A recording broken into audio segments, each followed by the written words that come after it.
The crackle of gunshots echoed through the town of Copper Creek as Theresa Jameson ducked behind a water trough, her heart pounding wildly against her ribs, the stolen cash box clutched tightly to her chest. This wasn't the life she had imagined for herself, but desperation had a way of rewriting one's principles. Montana Territory, 1876. The western frontier was still wild and untamed, a place where fortunes were made and lost on the turn of a card, and where a person could reinvent themselves if they were brave enough or desperate enough. Theresa's hands trembled as she counted the money inside the box. $243. It wasn't much, but it would be enough to get her far from here, perhaps to San Francisco or even further north. At 22, she had already lived several lifetimes' worth of hardship, and the weight of her choices pressed down on her slim shoulders like a physical burden. She waited until nightfall before slipping out of town, her few possessions packed in a small carpet bag, the money sewn carefully into the lining of her dress. The stagecoach wasn't due for another 2 days, so she set out on foot, hoping to reach the next town before anyone realized what she had done. The vast expanse of the territory stretched before her, bathed in silvery moonlight. Theresa had never felt so alone, yet strangely free. The cool night air caressed her flushed face as she walked, putting as much distance as possible between herself and her latest mistake. By dawn, her feet were blistered and her throat parched. Theresa stumbled upon a small creek and dropped to her knees gratefully, scooping the clear water into her mouth. The sudden sound of hoofbeats made her freeze. Someone was approaching. Garrett Daniels had been riding since first light, tracking a small herd of Mustangs that had been spotted near his ranch. At 30, he had established himself as one of the most successful ranchers in the territory, though few knew the struggles he had overcome to build his empire.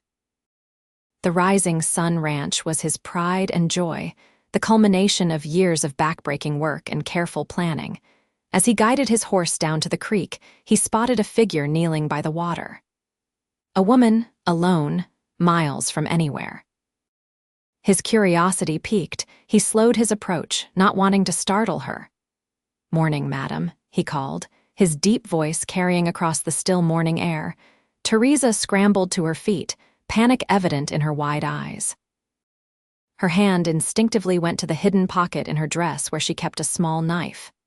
"Stay back," she warned, her voice steady despite her fear. Garrett raised his hands, showing he meant no harm.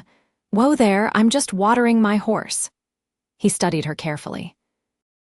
Her dress, though dusty from the road, was of good quality and her speech marked her as educated. This was no ordinary drifter. "You're a long way from anywhere," he observed, dismounting but keeping his distance. "Are you lost?" "No," Theresa replied quickly. "I'm traveling to visit family." Her lie hung between them, painfully obvious in the morning light. Garrett's eyes, a striking shade of blue that reminded Theresa of the summer sky, narrowed slightly. On foot, without supplies, that's mighty dangerous territory for a lady alone. Theresa lifted her chin. "I can take care of myself." A smile tugged at the corner of his mouth. There was something about her defiance that he found oddly appealing. "I'm sure you can, but even the most capable folks need help sometimes. I'm Garrett Daniels. I own the Rising Sun Ranch about 5 miles east of here." She hesitated before responding. "Theresa Jones." The false name felt strange on her tongue. Garrett nodded, though his expression suggested he didn't quite believe her. "Well, Miss Jones, my ranch is a lot closer than wherever you're heading. You look like you could use a meal and some rest." No strings attached. Theresa assessed him warily. He was tall and broad-shouldered, with the lean, muscular build of a man who worked hard for a living. His face was tanned from the sun, with laugh lines around his eyes and a day's worth of stubble darkening his jaw. Despite his imposing size, there was a gentleness to him that made her want to trust him, though experience had taught her that trust was a luxury she couldn't afford. "Why would you help a stranger?" she asked. "Because that's what decent folks do out here," he replied simply. The territory's harsh enough without turning your back on someone in need. The sincerity in his voice made her resolve waver. Her feet were raw, her stomach empty, and the prospect of a safe place to rest was tempting beyond measure. "Just a meal," she conceded finally. "And then I'll be on my way." Garrett nodded, not pushing his luck. He helped her onto his horse, mounting behind her with practiced ease. The solid warmth of him at her back was both unsettling and oddly comforting as they set off toward his ranch. The rising sun sprawled across a verdant valley. The main house, a substantial 2-story structure built of sturdy logs and stone. Several outbuildings dotted the property, and a large corral held a dozen horses. Men were at work mending fences and tending to cattle, calling greetings to Garrett as he rode in. "Home, sweet home," he said, dismounting and reaching up to help Theresa down. She accepted his assistance reluctantly, aware of the curious glances from his ranch hands. A woman named Martha, the housekeeper Garrett explained, greeted them at the door with raised eyebrows but didn't comment on Theresa's unexpected presence. "Miss Jones will be staying for lunch, Martha. Perhaps you could show her where she can freshen up." The older woman nodded, leading Theresa to a small but comfortable guest room with an adjoining washroom. For the first time in days, Theresa was able to wash the dust from her face and hands and smooth her tangled hair. The face that stared back at her from the mirror looked haggard and afraid, a far cry from the confident young woman she had once been. When she emerged, Martha had laid out a simple dress that was too large but clean. "Belonged to Mr. Daniels's sister before she married and moved east," Martha explained. "Thought you might like something fresh to wear." The kindness was unexpected and brought a lump to Theresa's throat.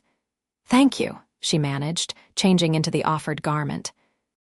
Lunch was a simple but hearty affair of fresh bread, beef stew, and apple pie. Theresa ate ravenously, suddenly aware of how hungry she had been. Garrett made easy conversation, carefully avoiding personal questions that might make her uncomfortable. "The territory's growing fast," he remarked. "When I first came here 10 years ago, there was nothing but wilderness for miles. Now there's a new town springing up every month." "Is that why you settled here?" Theresa asked, curious despite herself. "To watch civilization unfold," Garrett chuckled. "Not exactly. I came west because I wanted something that was mine, something I built with my own 2 hands." He gestured around the comfortable dining room. "It wasn't easy, but every nail in this place, every acre of land, represents a choice I made, a risk I took." There was pride in his voice, but no arrogance. Theresa found herself envying his certainty, his clear sense of purpose. "And you did it all alone," his expression clouded briefly. "Not entirely. I had partners at first, but things didn't work out. For the last 5 years, it's been just me and my crew." He changed the subject smoothly. "What about you? What takes you wandering across Montana with nothing but a carpet bag?" Theresa tensed, her guard immediately rising. "I told you I'm visiting family." "Right, family." He didn't press, but his eyes held a knowing look that made her shift uncomfortably in her seat. After lunch, Garrett excused himself to attend to ranch business, leaving Theresa with Martha. The housekeeper put her to work helping with the washing, a task Theresa accepted gratefully. Physical labor was a welcome distraction from her troubled thoughts. As she hung sheets on the line, the vast landscape spread before her took her breath away. Mountains rose in the distance, their peaks still capped with snow even in late spring. Closer, the rolling grasslands were dotted with wildflowers, and a creek meandered through the property, lined with cottonwood trees. It was peaceful in a way that made her ache. "It's something, isn't it?" Garrett's voice came from behind her. He had approached silently, a skill she found unnerving. "It's beautiful," she admitted. "You've built something remarkable here. Thank you." He stood beside her, looking out over his land. "I never get tired of this view." There was something in his expression, a contentment that Theresa had never known. For a moment, she allowed herself to imagine what it would be like to belong somewhere, to someone, without the constant fear of discovery. "You said just a meal, but it'll be dark soon," Garrett observed. "You're welcome to stay the night. Martha's already made up the guest room." Theresa hesitated. The sensible thing would be to continue her journey, to put more distance between herself and Copper Creek. But the thought of another night alone on the trail was daunting. "I wouldn't want to impose," she said half-heartedly. "It's no imposition. Besides, there's a storm coming." He nodded toward the western horizon, where dark clouds were gathering. "You'd be soaked through before you made it 10 miles. As if to emphasize his point, a distant rumble of thunder echoed across the valley. Theresa sighed in resignation. "One night, then. Thank you." One night turned into 3 as the storm lingered, dropping torrential rain that transformed the dirt roads into muddy rivers. Theresa found herself settling into a routine at the rising sun, helping Martha with household chores and avoiding the probing glances of the ranch hands. Garrett was unfailingly polite, never pressing her for details about her past, though she could sense his curiosity. On the 4th morning, Theresa woke to sunshine streaming through her window. The storm had passed, leaving the world washed clean and vibrant. With the clear weather came the realization that she could no longer justify her presence at the ranch. It was time to move on. She found Garrett in the stable, saddling a horse. He looked up as she approached, a smile warming his features. "Good morning. I thought we might ride out to check the south pasture today. The storm might have brought down some fencing." "I should be going," Theresa said, the words coming out more abruptly than she'd intended. "The roads will be passable now." His smile faded. "Of course, if that's what you want." "It's not a matter of want. I have commitments." Garrett studied her for a long moment. "To your family," he said, a hint of skepticism in his tone. "Yes," he sighed, running a hand through his dark hair. "Theresa, I haven't pushed because it's not my place to pry into your affairs. But I'm not a fool. You're running from something or someone. If you're in trouble, I'm not your responsibility," she cut in, fear making her voice sharper than she intended. "No, you're not," he agreed mildly. "But in the few days you've been here, I've seen how hard you work, how kind you are to Martha, how you notice things that need doing before anyone asks. Whatever you're running from, I don't believe you're running because you've done something wrong." His perception unnerved her. "You don't know me," she whispered. "I'd like to," he replied simply. The honesty in his eyes was almost her undoing. For a moment she wavered, tempted to unburden herself to share the weight of her secrets. But the risk was too great. "I'll be gone after breakfast," she said firmly, turning to leave. "At least let me take you to town," he called after her. "Stillwater's a good 20 miles, too far to walk." She paused, practicality winning out over pride. "Thank you, that would be helpful." After a quiet breakfast, Theresa changed back into her own dress, now cleaned and mended thanks to Martha's attentions. She packed her few belongings and the money, still safely hidden, and met Garrett by the wagon. The journey to Stillwater was made mostly in silence. Theresa watched the landscape roll by, memorizing the details of this place she would likely never see again. Beside her, Garrett seemed lost in his own thoughts, his strong hands steady on the reins. As they approached the town, he finally spoke. "There's a stage to Helena tomorrow morning. The Painted Horse Hotel has clean rooms at a fair price." He pressed some bills into her hand. "For your ticket and lodging." Theresa tried to refuse. "I can't take your money. Consider it payment for your help around the ranch." His expression brooked no argument. "And Theresa, if things don't work out with your family, the Rising Sun's door is always open to you." She blinked back unexpected tears. "Why? Why would you do that for a stranger?" Garrett's gaze was steady. "Because sometimes people deserve a second chance, no questions asked." The wagon rolled to a stop in front of the hotel. Before she could respond, he had jumped down and come around to help her descend. His hands at her waist were strong and sure, and for a brief moment, They stood close enough that she could see the flecks of gray in his blue eyes. "Good luck, Theresa Jones," he said softly, stepping back. "I hope you find what you're looking for." She watched him drive away, a strange emptiness settling in her chest. For 4 days, she had been safe, respected, even valued. Now she was alone again, adrift in a world that had shown her little kindness. The painted horse was clean, as Garrett had promised, though nowhere near as comfortable as the rising sun. Theresa secured a room and spent the afternoon wandering the streets of Stillwater. A typical frontier town with its main street lined with businesses, a general store, a saloon, a blacksmith, a small church. It was larger than Copper Creek, which gave her some sense of anonymity. But she still found herself glancing over her shoulder, expecting at any moment to hear the sheriff's call. She was examining the window display at the general store when a poster tacked to the wall beside it caught her eye. Her own face stared back at her, rendered in rough charcoal strokes beneath the bold word, "Wanted." The artist had captured her likeness well enough that anyone looking closely might recognize her. Theresa felt the blood drain from her face. They were looking for her, and they knew her name, her real name. The poster offered $50 for information leading to her capture, charging her with theft. It was only a matter of time before someone made the connection. She hurried back to the hotel, heart racing. The stagecoach wouldn't depart until morning, but she couldn't risk staying in town overnight. She would have to leave now, on foot if necessary. As she rushed into the hotel lobby, a voice called her name, her false name. "Miss Jones." Theresa turned to see the hotel clerk holding out a telegram. "This just came for you." She accepted it with trembling fingers, baffled as to how anyone could have sent her a message when no one knew where she was. The telegram was brief. "Sheriff looking for TJ. Stop, not safe in Stillwater. Stop, waiting at crossroads. Stop, GD, Garrett."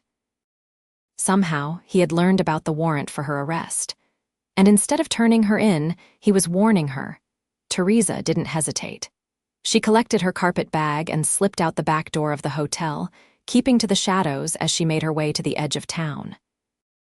The crossroads he mentioned was likely where the Stillwater Road met the trail to the Rising Sun Ranch. Sure enough, as she approached the junction a mile outside of town, she spotted a solitary rider waiting beneath a tall cottonwood. Relief flooded through her at the sight of Garrett's broad shoulders and familiar slouched hat. "How did you know?" she asked as soon as she was within earshot. "I stopped at the sheriff's office to report some missing cattle," he replied, dismounting to meet her. "Your poster was on his desk." Fresh from Copper Creek. His expression was grave. "Theft, Theresa. What happened?" The concern in his voice undid her. The story poured out in a rush how she had taken a position as assistant to the owner of the Copper Creek Bank, Mr. Hollies, after her father's death left her destitute. How Hollies had made inappropriate advances, growing increasingly aggressive when she refused him. How she had finally resorted to taking money from the cash box when he threatened to ruin her reputation if she didn't submit to his desires. "I didn't know what else to do," she finished, tears streaming down her face. "No one would have believed me over him. He's the most powerful man in town." Garrett's jaw tightened with anger, but his voice remained gentle. "I believe you, and I'm sorry you had to face that alone." He reached out, hesitantly brushing a tear from her cheek. "Come back to the ranch. We'll figure this out together." "But the poster, Stillwater's sheriff, doesn't know you're here yet. By the time word spreads, you'll be safely at the Rising Sun." "I can't ask you to harbor a fugitive," she protested. "You didn't ask, I offered." He helped her onto his horse. "Besides, it sounds to me like Hollies is the real criminal here." The return journey to the ranch was quicker on horseback than it had been by wagon. They arrived as dusk was falling, the windows of the main house glowing with welcoming light. Martha met them at the door, her expression a mixture of surprise and knowing satisfaction. "Set another place for supper, Martha," Garrett instructed. "Miss Jones will be staying with us a while longer." Over the next few weeks, Theresa integrated herself more fully into life at the Rising Sun. She helped Martha with the cooking and cleaning, started a kitchen garden, and even learned to ride under Garrett's patient tutelage. The wanted poster remained a shadow over her happiness, but within the boundaries of the ranch, she began to feel a sense of belonging she had never experienced before. Garrett was a constant, steadying presence. He never pressured her for more than she was willing to give, either in conversation or company, but he made it clear that she was welcome for as long as she wished to stay. Their evenings often ended on the porch, watching the sunset paint the mountains in shades of gold and purple, talking of everything and nothing. She learned that he had come west after the Civil War, haunted by what he had seen on the battlefield. That he had lost his parents young and been raised by an uncle who taught him the value of hard work and integrity.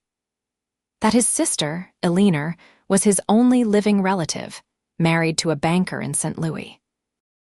In turn, she shared stories of her own childhood in Ohio, her father's work as a schoolteacher, her dreams of someday becoming a writer. She spoke of her mother's death when she was 12, and how her father had never quite recovered from the loss. How they had moved west, seeking a fresh start, only for him to succumb to pneumonia their first winter in Montana. What she didn't speak of was Holly's, or the money still hidden in her dress. The shame of her actions, however justified they might have been, kept her silent.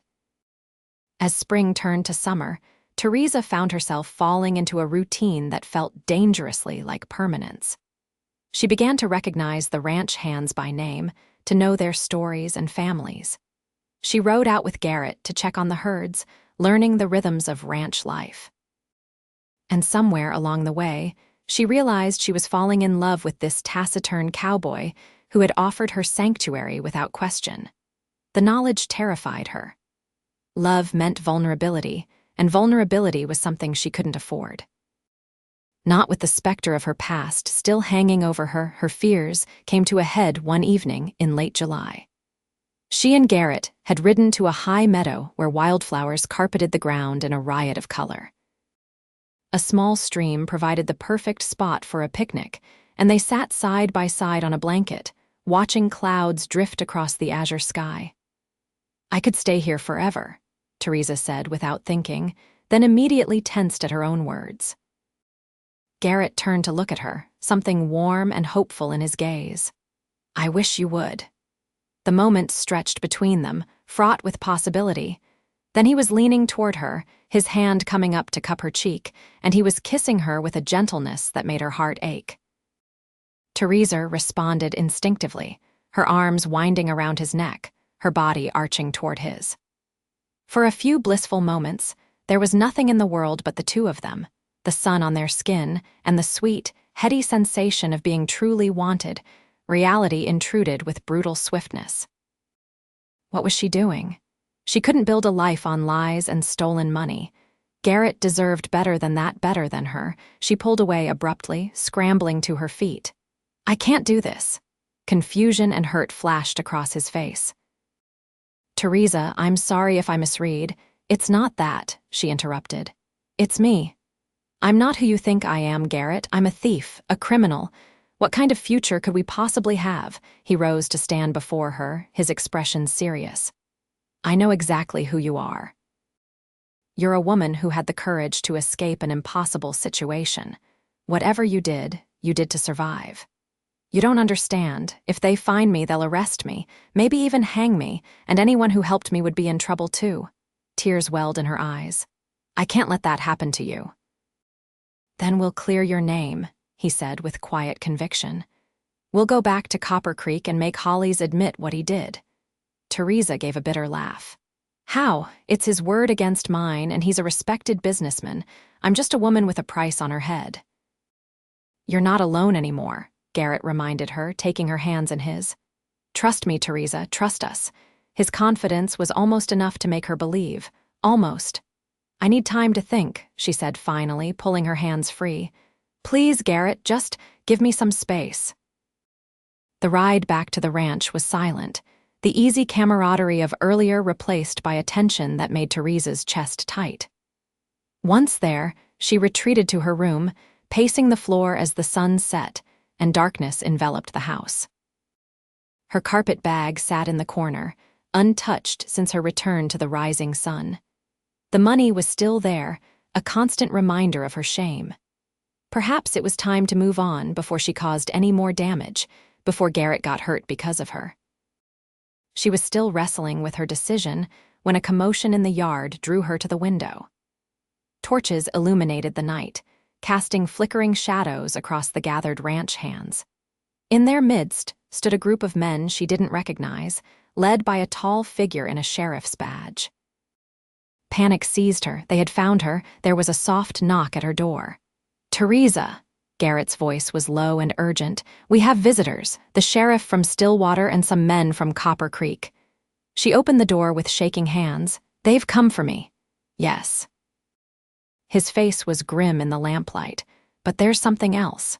One of the men, he says his name is Thomas Hollies." Theresa felt the blood drain from her face. "Hollies is here. Now," Garrett nodded. "He's demanding to see you. Says he'll have me arrested for harboring a fugitive if I don't produce you immediately." "Then I have to go down there," she said, straightening her shoulders with determination. "This ends tonight, one way or another." "Not alone, you don't." Garrett's hand closed around hers. "Whatever happens, we face it together." The touch of his fingers against hers gave her courage.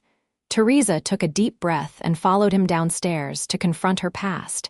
The main room of the house was crowded with men, their expressions ranging from curious to hostile. At the center stood Sheriff Burke from Stillwater, his weathered face impassive. Beside him was a man Theresa recognized all too well, Thomas Hollies, banker and pillar of Copper Creek society. His florid face darkened when he saw her. "That's her," he exclaimed, pointing an accusing finger. "That's the woman who stole from my bank?" Garrett stepped in front of Theresa protectively. "Miss Jameson has been a guest at my ranch for over a month, Mr. Hollies. If there are charges against her, I'd like to hear them properly stated." Sheriff Burke cleared his throat. "Miss Theresa Jameson is wanted for the theft of $250 from the Copper Creek Bank. Mr. Hollies here has traveled all this way to identify her and see justice done." "It was $243, Theresa corrected quietly, stepping out from behind Garrett. "And yes, I took it. But only after Mr. Hollies made it clear that my continued employment and my reputation depended on providing him with personal favors." A murmur ran through the assembled men. Hollies' face grew even redder. "That's a lie. She's trying to save herself with slander." "It's not slander if it's true," Theresa replied, her voice growing stronger. "You cornered me in the counting house after hours. You said no one would believe a penniless orphan over you. You said I should be grateful for your attention." "Preposterous," Hollies sputtered. "Sheriff, are you going to stand there and listen to this nonsense, or are you going to do your job?" Sheriff Burke looked uncomfortable. "Mr. Daniels, I'm afraid I'll have to take Miss Jameson into custody. The court will sort out these allegations. Not so fast." Garrett's voice was hard as steel. "There are some facts that need to be established first. Miss Jameson, did you take money from the bank?" Theresa nodded, shame burning in her cheeks. "Yes, it's still untouched. I can return it." "And Mr. Hollies," Garrett continued, turning to the banker, "did you proposition Miss Jameson while she was in your employ?" "I did no such thing," Hollies declared indignantly. "The girl is clearly disturbed. She worked for me for nearly a year without incident, then suddenly disappeared with a substantial sum of money. It's obvious what happened." "Is it?" A new voice entered the conversation as Martha stepped into the room, a telegram in her hand. "This arrived for you this afternoon, Mr. Daniels." "It's from Miss Aliner in St. Louis." Garrett accepted the telegram with a raised eyebrow, quickly scanning its contents. A slow smile spread across his face. "Well, this is interesting. It seems my sister, who is married to the president of the Merchants Bank of St. Louis, has been making inquiries about you, Mr. Hollies, at my request." The banker paled visibly. "What kind of inquiries?" "The kind that reveal a pattern of young female employees leaving your bank under mysterious circumstances." The kind that suggests this isn't the first time you've abused your position of authority. Garrett handed the telegram to Sheriff Burke. 3 women in the past 5 years, all of whom reported unwanted advances similar to what Miss Jameson experienced. This is outrageous. Hollis blustered, but there was fear in his eyes now. Is it? Garrett turned to the other men from Copper Creek. Gentlemen, do any of you recall a young woman named Sarah Miller who worked at the bank about 3 years ago, or Rebecca Collins before her? One of the men, a grizzled shopkeeper, scratched his head. Sarah, sure, nice girl, left town suddenly, as I recall. Said she was going to visit family, but never came back. And did Mr. Hollis hire another young woman soon after? Garrett pressed. The shopkeeper nodded slowly. Come to think of it, he did. Patterns the same with Miss Jameson here. Sheriff Burke was reading the telegram with a deepening frown. Mr. Hollis, these are serious allegations. If there's truth to them, it's all lies, Hollis shouted, his composure cracking. You can't possibly believe the word of a thief over mine. What about the word of 3 women? Theresa challenged, finding her courage at last. I'm willing to testify in court about what you did, and I suspect Sarah and Rebecca would be too if they could be found. They can be found, Garrett interjected. According to my sister, both women are currently residing in St. Louis. They've already provided sworn statements about their experiences at the Copper Creek Bank. The room fell silent as the implications sank in. Hollis looked from face to face, searching for an ally and finding none. Even the men who had accompanied him from Copper Creek were regarding him with new suspicion. This doesn't change the fact that she stole from me, Hollis said finally, a desperate edge to his voice. No, it doesn't, Theresa agreed quietly. She crossed to her room and returned with her carpet bag. Opening it, she extracted the money she had kept hidden all these weeks, placing it on the table before Sheriff Burke. $243. I'm prepared to face the consequences of my actions, Sheriff, but I want the truth about Thomas Hollis on record as well. Sheriff Burke looked from the money to Theresa, then to Hollis, whose bluster had given way to a sickly pallor. Well now, he said slowly, this is a complicated situation. Miss Jameson admits to taking the money, but is returning it in full. Mr. Hollis stands accused of serious impropriety that, if proven, could constitute a far greater crime. He stroked his mustache thoughtfully. I think the best course of action is for all parties to return to Stillwater with me. We'll sort this out properly, with statements from everyone involved. Mr. Daniels, you'll vouch for Miss Jameson's appearance in court.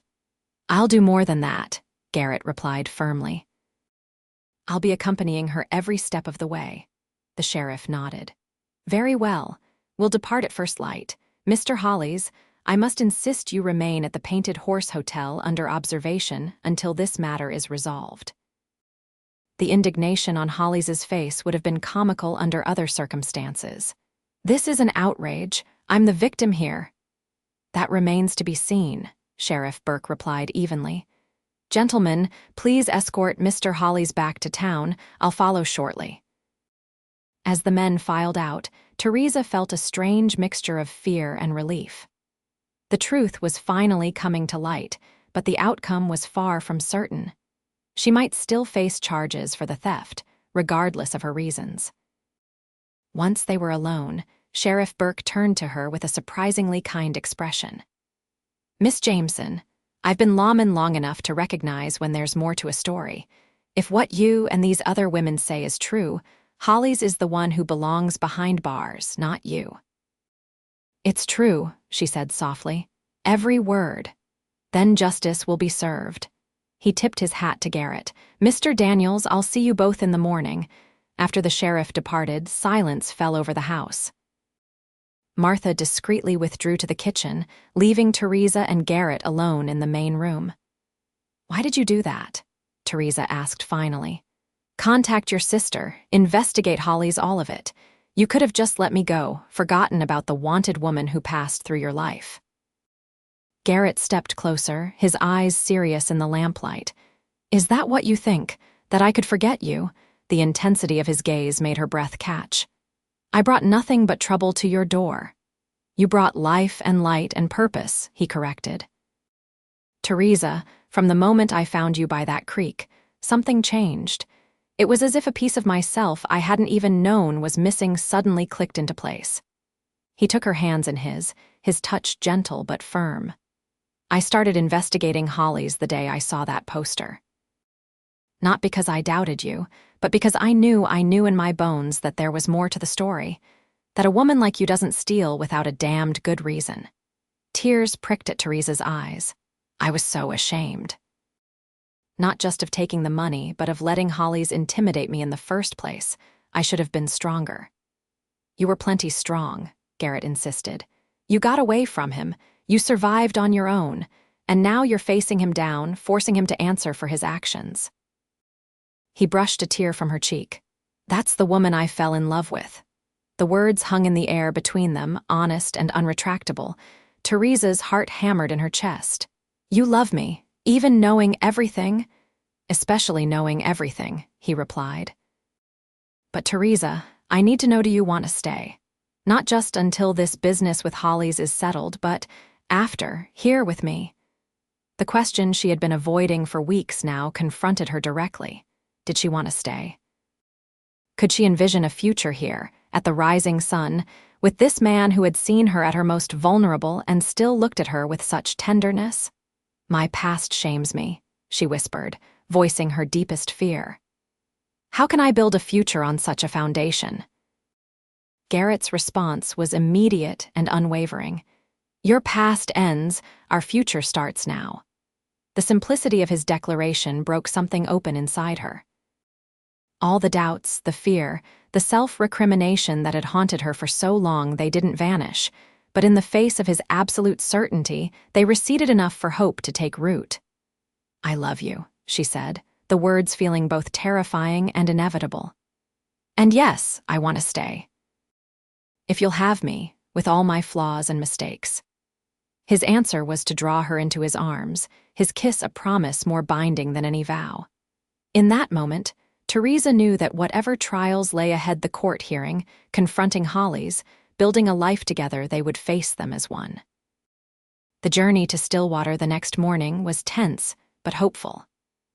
Garrett rode beside the wagon where Theresa sat with Martha, who had insisted on accompanying them for moral support. The old woman's presence was a comfort, her practical wisdom a steady anchor in uncertain waters. At the courthouse, a crowd had gathered, news of the confrontation at the Rising Sun having spread through town with typical frontier efficiency. Theresa held her head high as she entered, Garrett's hand firm at the small of her back. The hearing lasted most of the day. Theresa testified first, recounting her employment at the bank and the escalating harassment she had endured. She admitted to taking the money, explaining that she had seen no other way to escape Copper Creek and Hollies' influence. Hollies, when his turn came, denied everything, painting Theresa as a calculating thief who had invented the accusations to justify her crime. But his credibility crumbled when Sheriff Burke presented the sworn statements from Sarah Miller and Rebecca Collins, both describing experiences nearly identical to Theresa's. The judge, a stern-faced man named Harrington, listened to all testimony with impassive attention. When the last witness had spoken, he retired to consider his ruling, leaving the courthouse buzzing with speculation. "Whatever happens," Garrett murmured to Theresa as they waited, "we'll handle it together." His confidence gave her strength.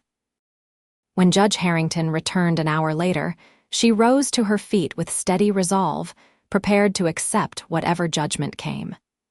"This court has heard testimony regarding two serious matters," the judge began. The theft of funds from the Copper Creek Bank, admitted to by Miss Jameson, and the alleged improper behavior of Mr. Hollies toward his female employees. He adjusted his spectacles, surveying the crowded room. "Regarding the first matter, while theft is ordinarily punishable by imprisonment, the circumstances in this case are extraordinary. Miss Jameson has returned the money in full, and this court finds that her actions, while not justified in the strictest legal sense, were taken under extreme duress. A murmur ran through the spectators. Theresa hardly dared breathe. Therefore, this court sentences Miss Jameson to 6 months probation, during which time she must remain in the Stillwater district and report monthly to Sheriff Burke. Should she complete this probation without incident, her record will be expunged. Relief washed over Theresa in a dizzying wave. Probation meant freedom, meant a chance to start over. Garrett squeezed her hand, his smile bright with joy.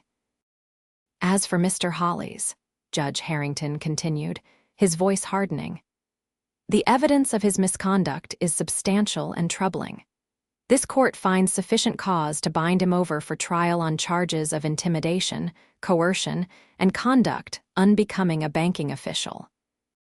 He will remain in custody until such time as a formal trial can be arranged in the territorial capital.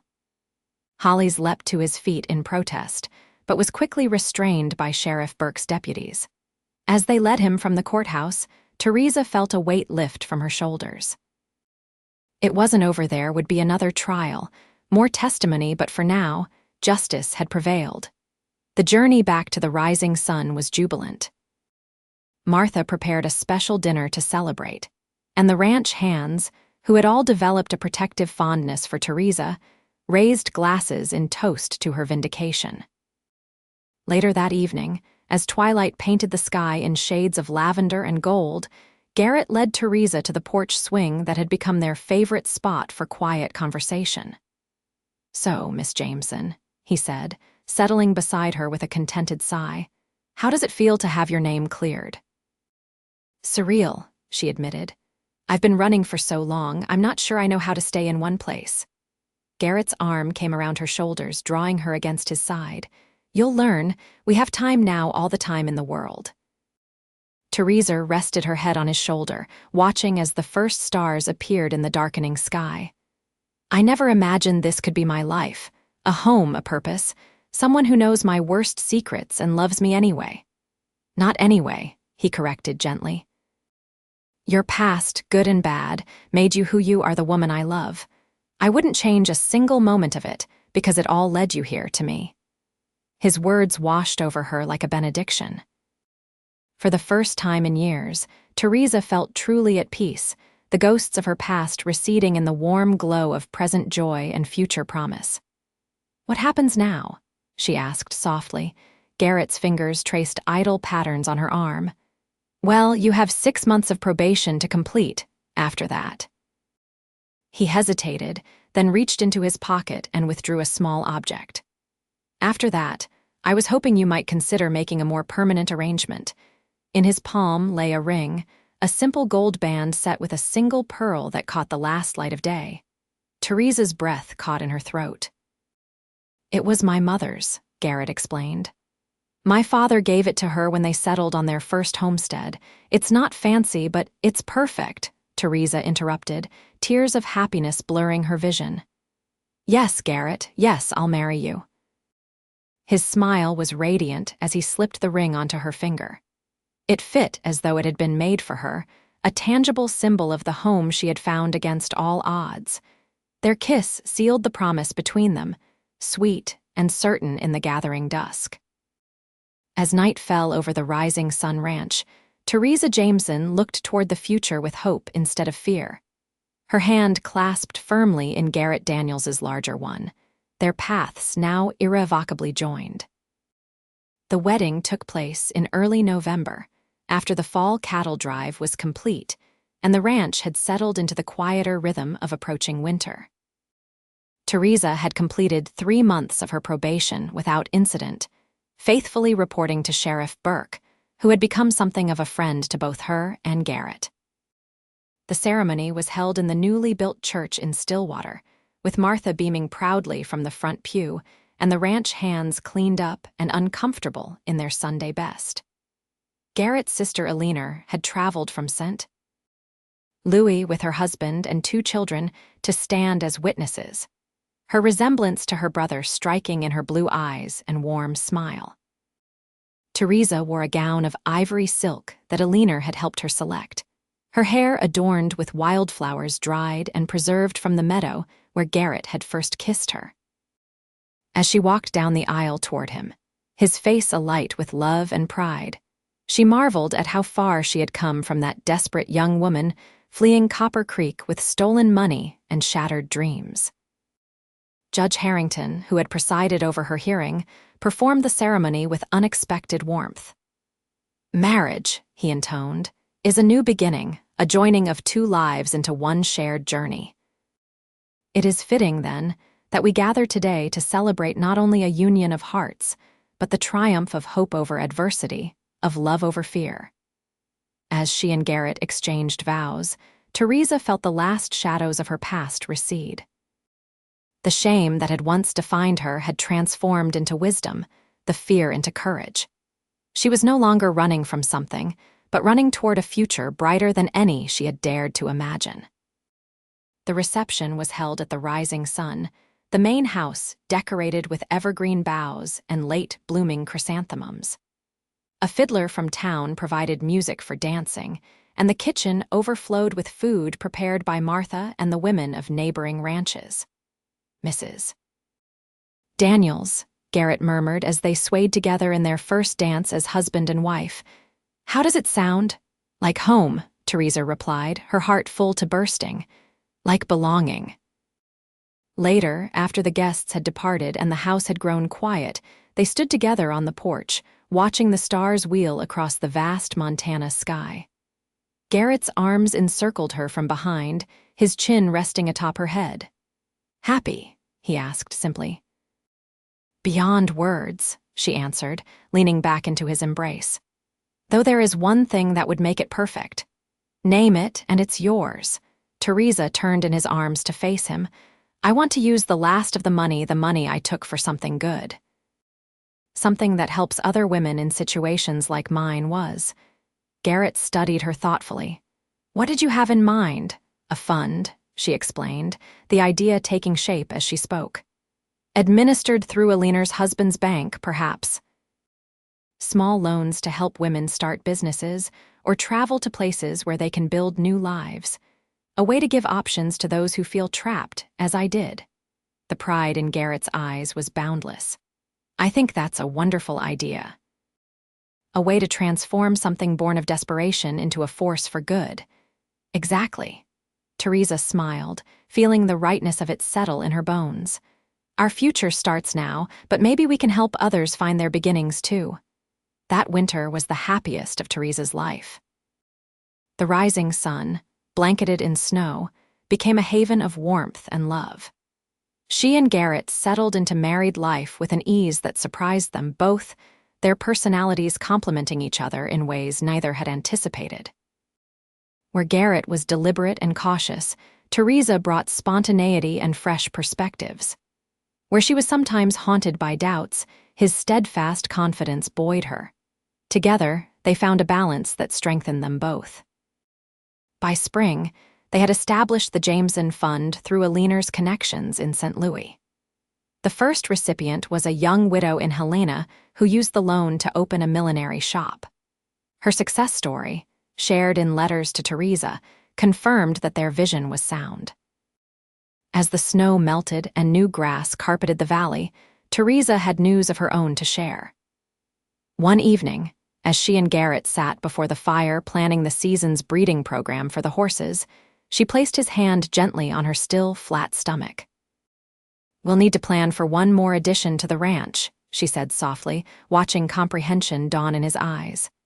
"A baby," he whispered, awe and delight transforming his features. "You're certain?" Theresa nodded, her own happiness reflected in his joyful expression. "Martha suspects it will be a September birth, if her calculations are correct." Garrett gathered her into his arms with exquisite care, as though she had suddenly become fragile as porcelain. "A child," he marveled, "our child."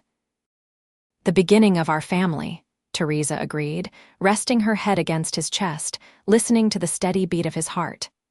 Another new start. The months that followed were busy ones at the Rising Sun. Garrett expanded the main house, adding 2 new bedrooms and enlarging the kitchen to Martha's specifications. Theresa, despite her growing belly, threw herself into preparations for the baby and continued to manage the household accounts with meticulous care. Her probation ended in April, Judge Harrington signing the papers that officially cleared her record. The formal trial of Thomas Hollies took place in Helena that same month, with Theresa traveling there to testify alongside Sarah Miller and Rebecca Collins. The banker was convicted on all charges and sentenced to 5 years in the territorial prison, a verdict that finally closed that chapter of Theresa's life for good. Summer brought cattle drives and the busiest season on the ranch. Theresa's pregnancy advanced, limiting her activities, but not her enthusiasm for the life she and Garrett were building. She began writing in the evenings, recording the story of her journey from despair to redemption, hoping someday to share it with others who might need its message of hope. On a golden September afternoon, with the aspen trees just beginning to turn to flame along the mountainsides, Garrett Daniels entered the world after a difficult but ultimately triumphant labor. She had her father's blue eyes and her mother's determined chin, a perfect blend of the two people who had found in each other the healing of past wounds and the promise of future joy. "She's beautiful," Garrett whispered, cradling his daughter with hands that could break a wild horse but trembled at the delicacy of this new life. Like her mother, Theresa, exhausted but radiant, watched the two of them together and felt her heart might burst with happiness. "She's our future, Garrett. Everything we hoped for, everything we worked toward, it's all here in her." As autumn painted the valley in russet and gold, the Rising Sun Ranch welcomed a steady stream of visitors eager to meet the newest Daniels. Alina and her family returned for Grace's christening, bringing news that the Jameson Fund had expanded to support women in 3 territories now. Sheriff Burke became a regular Sunday dinner guest, his gruff exterior softening notably in the presence of baby Grace. Even Judge Harrington paid a visit, bringing a hand-carved cradle as a gift, and remarking that he had rarely seen justice and happiness align so perfectly as in the case of Theresa Jameson Daniels. On the anniversary of the day Garrett had found Theresa by the creek, they rode out together to that spot, Grace securely bundled against her father's chest. The afternoon was crisp and clear, the mountains sharp against the cloudless sky. "It seems like a lifetime ago," Theresa mused, looking down at the flowing water. "I was so lost, so afraid." "And now?" Garrett asked, bouncing Grace gently as she cooed and reached for the bright leaves overhead. Theresa turned to him, taking in the sight of this man who had changed everything simply by believing in her when she couldn't believe in herself. "Now I know that our past doesn't define us. It's the choices we make today, the love we choose to give and receive, that shapes who we become." Garrett leaned down to kiss her, Grace gurgling happily between them. "And who have you become, Mrs. Daniels?" Theresa smiled, her heart full of the quiet certainty that had replaced the turbulent fears of her past. "I've become the woman I was always meant to be, whole, loved, and home at last." As they rode back to the rising sun, the setting sun gilding the valley in amber light, Theresa reflected on the twisted path that had led her here. The theft, the flight, the chance encounter with a cowboy who saw beyond her fear to the person she could be, all of it had been necessary to bring her to this moment, this life. The ranch spread before them, solid and welcoming in the gathering dusk. Lanterns glowed in the windows of the main house, and smoke curled from the chimney into the evening sky. It wasn't just a place anymore, but the physical embodiment of the promise Garrett had made to her that fateful day. "Your past ends, our future starts now." And what a future! It was rich with love, purpose, and the quiet joy of belonging. As they crossed the threshold together, Garrett carrying their sleeping daughter, Theresa knew with bone-deep certainty that she had found not just sanctuary, but something far more precious. She had found herself, reflected in the eyes of those who loved her not despite her past, but because of the strength it had given her.